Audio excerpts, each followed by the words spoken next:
Kung isa kang OFW na domestic helper na araw-araw humaharap sa masungit na amo, Yung konting mali, sermon agad, pero 'pag tama, parang wala lang.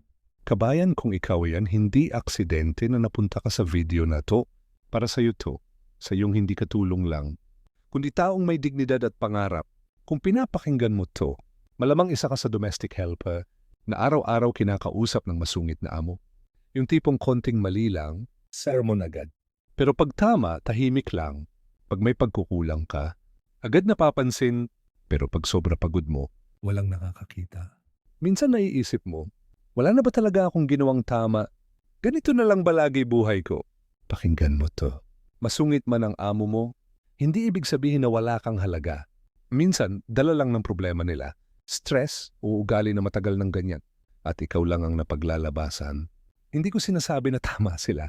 Pero gusto kong malaman mo, hindi ikaw ang problema. Ginagawa mo ang trabaho mo. Nagpapakabait ka. Pinipili mong manahimik kaysa sumagot dahil alam mong kailangan mo ang trabaho. Kaya habang nandyan ka, protektahan mo puso mo. Huwag mong i-absorb lahat ng masasakit na salita nila. Sabihin mo sa sarili mo araw-araw, hindi ako basura, hindi ako alipin, tao ako na may dignidad.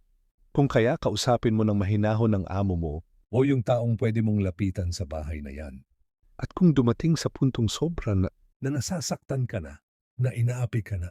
paalala lang, hindi mo kailangang tiisin ang pang-aabuso. May karapatan ka ring umalis, maghanap ng amo na marunong rumespeto. Hindi sukatan ng sipag ang pagpapakamartir. Domestic helper ka? Oo. Pero higit sa lahat, isa kang tao na karapat-dapat respetuhin.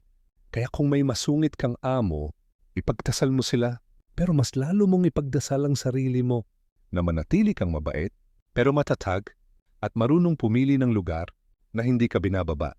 Kung nakarelate ka sa mensaheng to, huwag mong kalimutang i-follow at i-share para sa mas maraming mensahe pa ang para sa'yo.